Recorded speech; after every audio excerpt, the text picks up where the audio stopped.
আনার হত্যায় আমান সহ ৩ জন ৮ দিনের রিমান্ডে। কলকাতায় কসাই জিহাদের দোষ স্বীকার। অপরাধী যতই প্রভাবশালী হোক, প্রমাণিত হলে ছাড় নেই, সাফ জানালেন ওবায়দুল কাদের।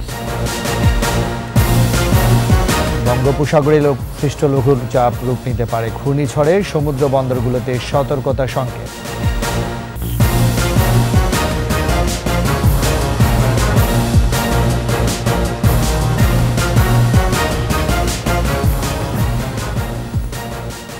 শুনছিলেন ফার্স্ট সিকিউরিটি ইসলামী ব্যাংক পিএলসির সংবাদ শিরোনাম। সবাইকে আমন্ত্রণ জানাচ্ছি রাত ৯টার ২১ সংবাদে। সাথে আছি আমি রাজীব জামান।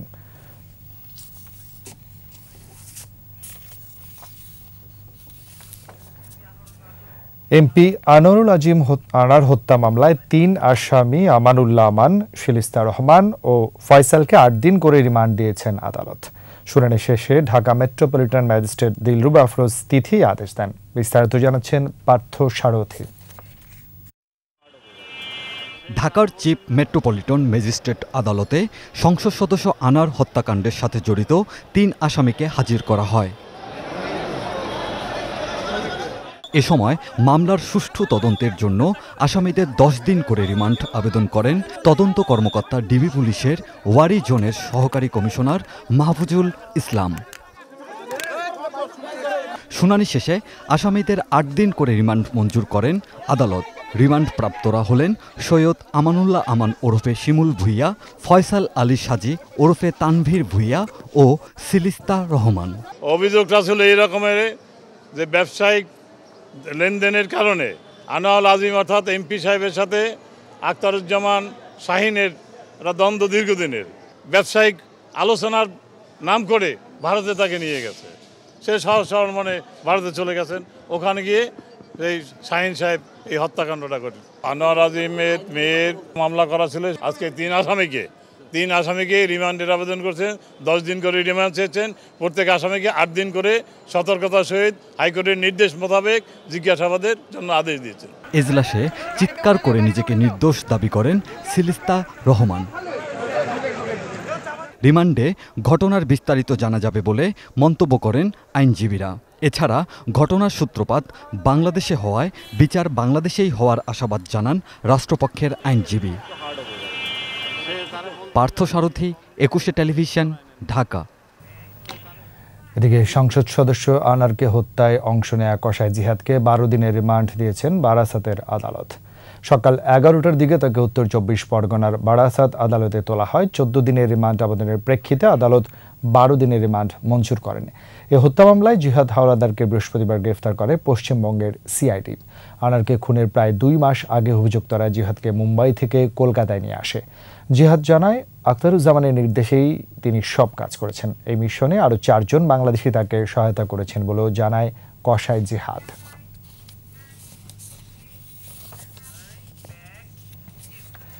অপরাধী যত প্রভাবশালী হোক, প্রমাণিত হলে সরকারের পক্ষ থেকে কোনো ছাড় নেই বলে জানিয়েছেন আওয়ামী লীগ সাধারণ সম্পাদক ওবায়দুল কাদের। গণ অভ্যুত্থানে ব্যর্থ এবং বিদেশি বন্ধুদের ক্ষমতায় বসানোর স্বপ্ন ভেঙে মির্জা ফখরুলদের মানসিক ট্রমা ভয়ানক পর্যায়ে পৌঁছেছে বলেও মন্তব্য করেন ওবায়দুল কাদের। মাহমুদ হাসানের প্রতিবেদন। বঙ্গবন্ধু এভিনিউয়ে দলের কেন্দ্রীয় কার্যালয়ে সংবাদ সম্মেলনে আসেন আওয়ামী লীগ সাধারণ সম্পাদক ওবায়দুল কাদের। সাবেক সেনাপ্রধান জেনারেল আজিজ এবং সাবেক আইজিপি বেনজির আহমেদ প্রসঙ্গে সাংবাদিকদের প্রশ্নের জবাবে কথা বলেন এ সময়। আরেকটা হচ্ছে সাবেক সেনাপ্রধান সাফ জানান, অপরাধী যেই হোক, যত প্রভাবশালী হোক, তা প্রমাণিত হলে সরকারের পক্ষ থেকে কোনো ছাড় নেই। ব্যক্তি অপরাধ করতে পারে, অপকর্ম করতে পারে, প্রশ্ন হচ্ছে সরকার তাকে প্রোটেকশন দিচ্ছে। আমরা সেটা শেখ হাসিনা আমাদের প্রধানমন্ত্রী, তিনি এ ব্যাপারে জিরো টলারেন্স। কাজেই অপরাধীকে অপরাধী হিসেবে আমরা দেখি, সে যেই যত প্রভাবশালী, অপরাধ করলে শাস্তি তাকে পেতে। ওবায়দুল কাদের দাবি করেন, মির্জা ফখরুলদের মানসিক ট্রমা ভয়ানক পর্যায়ে পৌঁছেছে। তারা আন্দোলন সংগ্রামে ব্যর্থ এবং বিদেশি বন্ধুরা ক্ষমতায় বসাবে সেই স্বপ্নও ভেঙে গেছে। মির্জা ফখরুল তো প্রতিদিনই অনেক কথা বলেন। তার মানসিক ট্রমা মনে হয় ভয়ঙ্কর পর্যায়ে। এখন আপনাদের দল প্রকাশ্য দিবালোকে পুলিশকে হত্যা করেছে, সাংবাদিকদের উপর নির্যাতন করেছে, প্রধান বিচারপতির বাড়িতে হামলা চালিয়েছে। এইসব অপরাধের সাথে যারা জড়িত তারা তো অপরাধী, তাদেরকে বিএনপি হিসেবে আটক করা হয়েছে খুনের সঙ্গে, অগ্নি সন্ত্রাসের সঙ্গে জড়িত থাকার অপরাধ। এর আগে কেন্দ্রীয় কার্যালয় প্রাঙ্গণে সাবেক সংসদ সদস্য ও নেত্রকোনা আওয়ামী লীগের সহসভাপতি মানু মজুমদারের মরদেহে আওয়ামী লীগের পক্ষ থেকে শ্রদ্ধা জানান ওবায়দুল কাদের। মাহমুদ হাসান, 21 টেলিভিশন, ঢাকা। ফিলিস্তিনিদের বিরুদ্ধে ষড়যন্ত্রের কোনো কিছুই গোপন রাখতে পারছে না ইসরায়েল, যুক্তরাষ্ট্র ও পশ্চিমা গোষ্ঠী। উল্টো পরিষ্কার হয়ে উঠছে তাদের দ্বিচারিতা। রাজধানীতে এক আলোচনা সভায় পররাষ্ট্রমন্ত্রী ডক্টর হাসান মাহমুদ জানান, আন্তর্জাতিক অপরাধ আদালতের চিফ প্রসিকিউটর নেতানিয়াহুকে বিচারের আওতায় আনার যে দাবি জানিয়েছেন তাতে পূর্ণ সমর্থন রয়েছে বাংলাদেশের। রিপোর্টে বাকিরা জানাচ্ছেন মোহাম্মদ নুরুন নবী।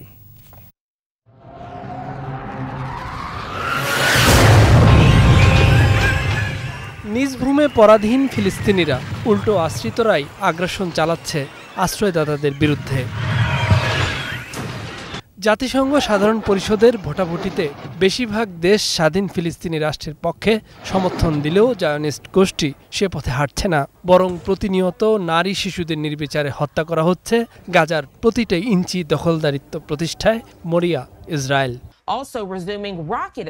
একদিকে দখলদারি দেশকে অস্ত্র সহায়তা দিয়ে উল্টো বিপন্ন মানুষের প্রতি মায়াকান্না দেখাচ্ছে বিশ্বের পরাশক্তিরা। এই দ্বিচারিতার কঠোর সমালোচনা করলেন পররাষ্ট্রমন্ত্রী ডক্টর হাসান মাহমুদ। আমরা আশা করব যে বিশ্ব শক্তিগুলো এই ফিলিস্তিন রাষ্ট্র প্রতিষ্ঠার ক্ষেত্রে এগিয়ে আসবে এবং ফিলিস্তিনে শান্তি প্রতিষ্ঠার মাধ্যমে বিশ্ব শান্তি স্থাপন করার ক্ষেত্রে গুরুত্বপূর্ণ অগ্রগতি অর্জিত হবে। নেতানিয়াহু ও তার সরকারের হঠকারী সিদ্ধান্ত বিশ্বের মানুষ প্রত্যাখ্যান করেছে বলেই মিত্র দেশগুলোর ভেতর বিক্ষোভ জোরালো হচ্ছে। মার্কিন যুক্তরাষ্ট্রে ছাত্রদের কিভাবে পুলিশ পিটিয়েছে সেটিও গোপন থাকেনি। ইউরোপে কিভাবে পুলিশ ছাত্রদের দমন করার জন্য অতিরিক্ত বল প্রয়োগ করেছে সেটিও গোপন থাকেনি। কোনো কিছুই গোপন থাকে না। নেতানিয়াহুকে গ্রেপ্তার করার জন্য কোর্টের সামনে উপস্থাপন করেছেন। আমরা এই দাবিকে সমর্থন করি। ফিলিস্তিনের নিপীড়িত মানুষের পক্ষে কথা না বলায় এ সময় বিএনপি জামাতে সমালোচনাও করেন পররাষ্ট্রমন্ত্রী। তারা নাকি তাদেরকে কেউ নাকি কোলে করে ক্ষমতায় বসিয়ে দিবে, কারণ কেউ কেউ অসন্তুষ্ট হতে পারে, সেজন্য ফিলিস্তিনিদের পক্ষে একটি শব্দ বলে নাই।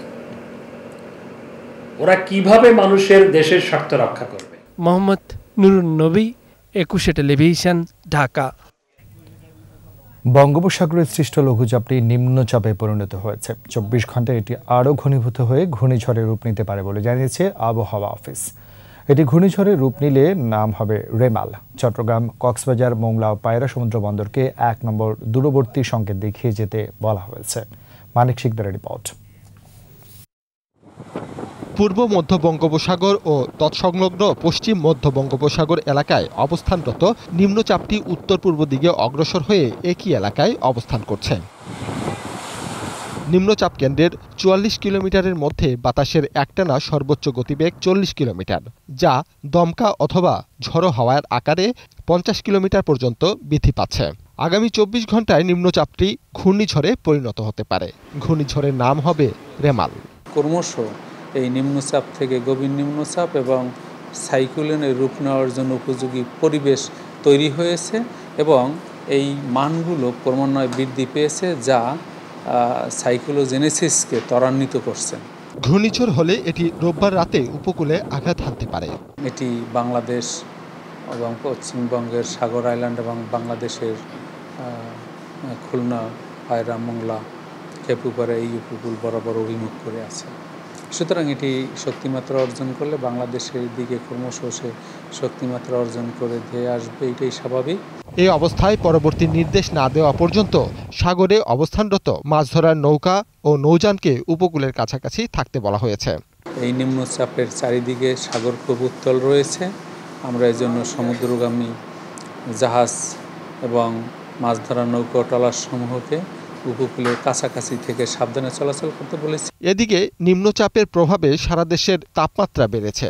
আজ সর্বোচ্চ তাপমাত্রা রেকর্ড করা হয় চুয়াডাঙ্গায় 40 ডিগ্রি সেলসিয়াস। মানিক শিকদার, 21 টেলিভিশন, ঢাকা। নিচ্ছি সংবাদ বিরতি। যখন ফিরছি তখন অন্যান্য খবরের সঙ্গে আরো থাকবে। 3 দশক ধরে রাজধানীতে ভুল সবুজায়ন, উধাও অন্তত 100 পুকুর, ব্যাহত প্রাণ বৈচিত্র্য।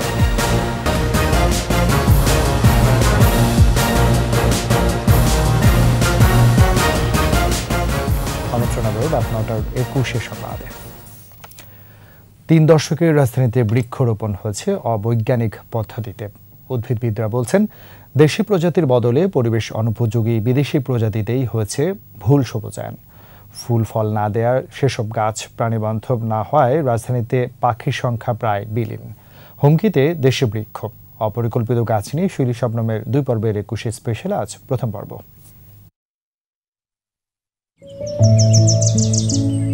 সুন্দরবনের পর দেশের দ্বিতীয় বৃহত্তম প্রাকৃতিক বনাঞ্চল হবিগঞ্জের রেমাকালেঙ্গা।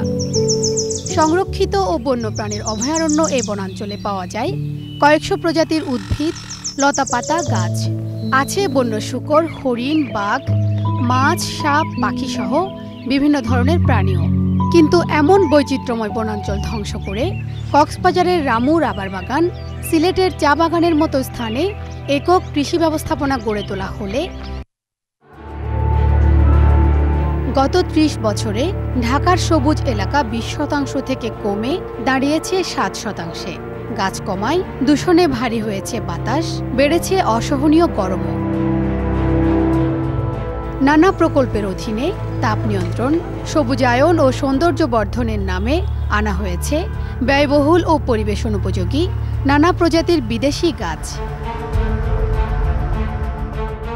মাটি ও আবহাওয়া উপযোগী শাল, বট, আম, জাম, ছাতিম, তেলসুর সহ সুলভ মূল্যের সহজপ্রাপ্য দেশি গাছের বদলে সড়ক বিভাজক বা উদ্যানে অপরিকল্পিতভাবে লাগানো হয়েছে বনসাই, দেবদারু, ইউক্যালিপটাস, আকাশমণি, মেহগনি, রেইন ট্রি সহ পরিবেশ বিধ্বংসী বিদেশি গাছ।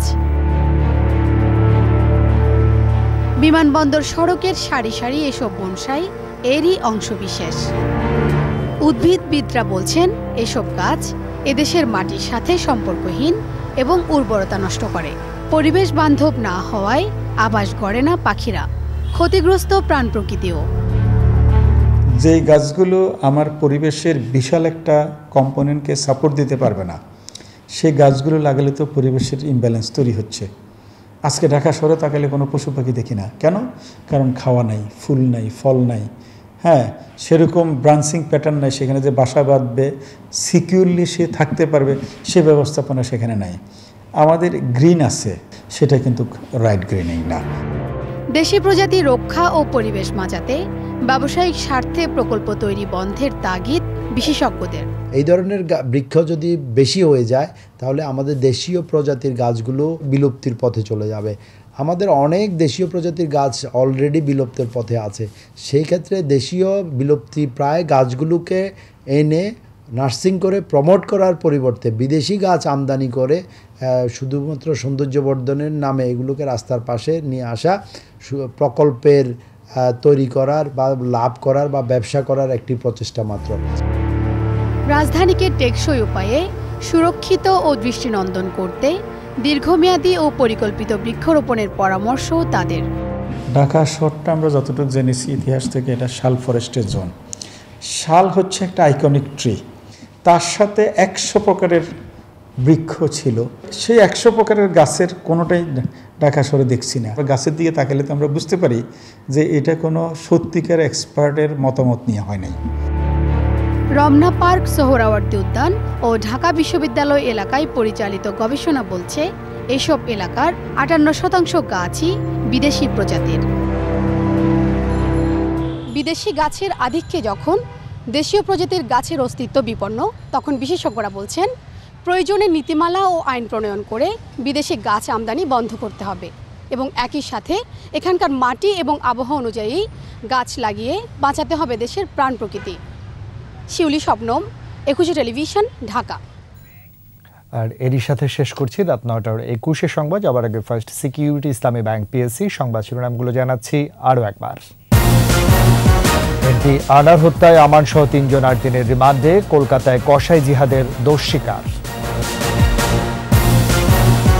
অপরাধী যতই প্রভাবশালী হোক, প্রমাণিত হলে ছাড় নেই, সাফ জানালেন ওবায়দুল কাদের।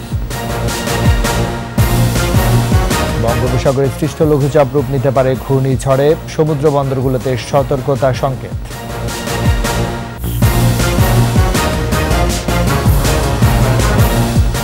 সবশেষ খবর জানতে ডায়াল করুন 2021 নম্বরে ভিজিট করুন 21 ওয়েবসাইটে, সারা ফেসবুকে লগ ইন করতে পারেন facebook.com/21 অনলাইনে। পরে সংবাদ রাত 11টায় দেখার আমন্ত্রণ রইল 21-এর সাথে থাকুন।